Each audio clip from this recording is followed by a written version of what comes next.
Hello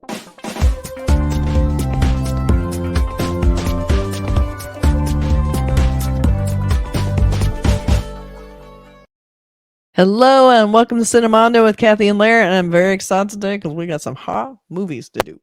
Yeah. So we got a film from Gravitas, and they would like us to look at the trailer for Exhibit number 8, and it's a good found footage film. If it says found footage on it, I am freaking watching Sold. it. 100%. Do you have any found footage films that you can think of that are some of your faves?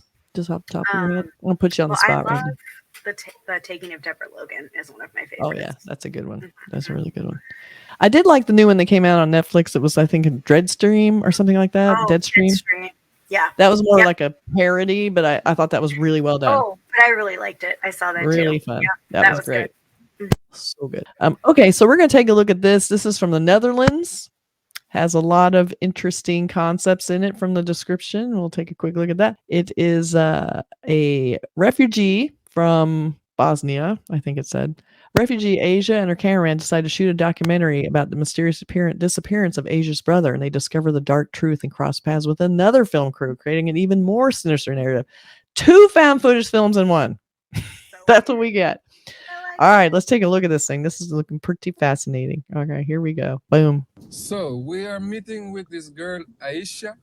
Her story is such an important one to tell. Let's get all giddy. We were about to be adopted, and a couple of weeks before, Adin, he disappeared.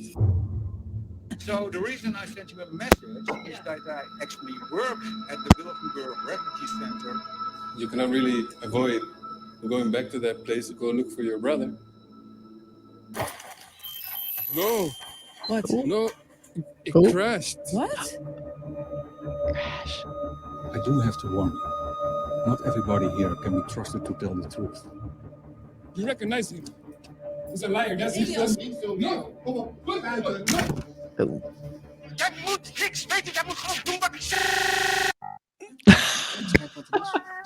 I like that. Oké, dames en heren, dit is natuurlijk niet de bedoeling, hè? That's awesome. Just send somebody a bit.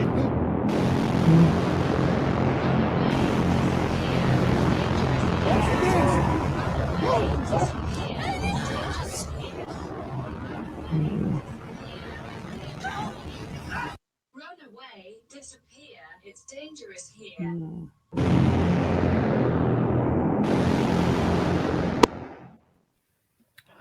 That got pretty creepy at the end. I'd love seeing a cameraman hiding behind a table.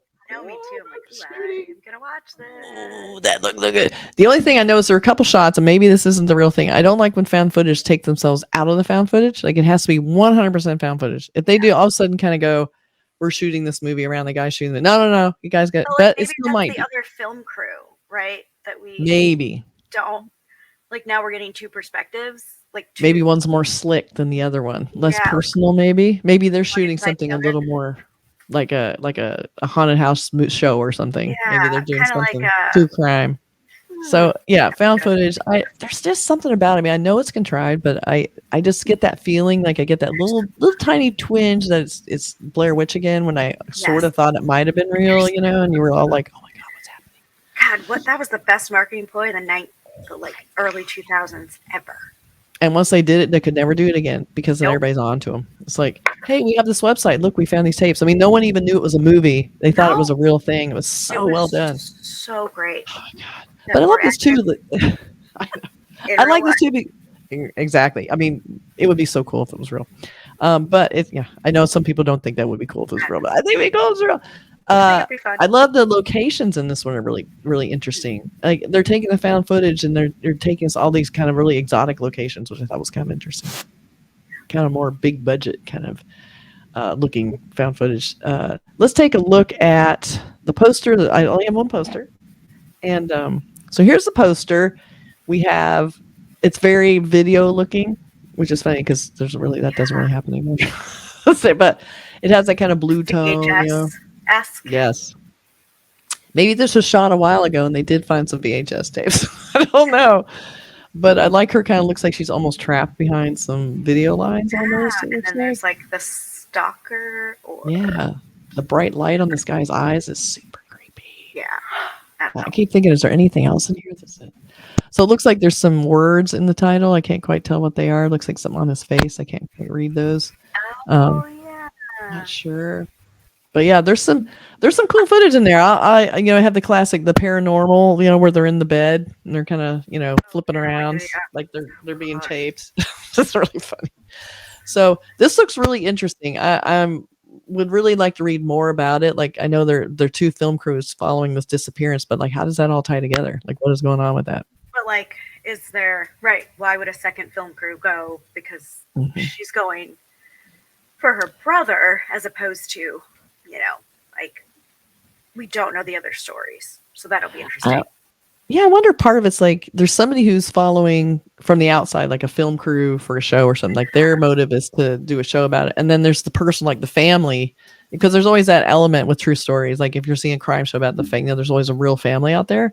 Right. Maybe they're doing their own film. Like, she's looking for her brother, but then there's another film crew that doesn't have any relation to the people at all and just want to film it. Maybe that's kind of a cool juxtaposition of people on the outside creating the narrative and then people on the inside with their own personal narrative. There's something kind of interesting there going on. It's an interesting overlap of perspective. Blair Witch. Yeah. Oh, you muted. Oh, now you're good. Now you're good. You Blair Witch with, what were you going to say?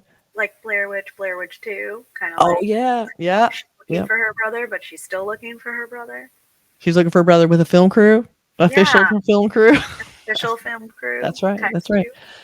Joe Berlinger, my pal, my favorite person. He's so cool. He's so great. So that is a very interesting looking found footage film. Again, these aren't like the big budget, big expenditure marketing films, but these are the ones I like to support because they don't oftentimes get enough attention, and I think they should. I loved Outwaters. That's another great. That's the latest one I saw. I loved. Yeah.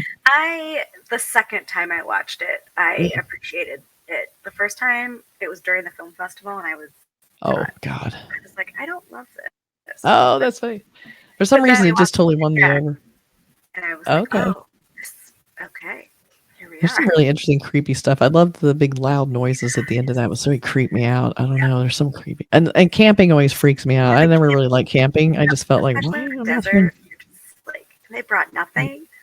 I know, they were kind of like, we're gonna make a movie. It'll be very fun.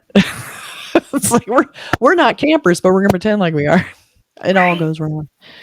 So this one, they look a little more organized, but again, they don't know what they're up against, which could be something really bad. So yeah, definitely sign me up, man. I want to see it. See it.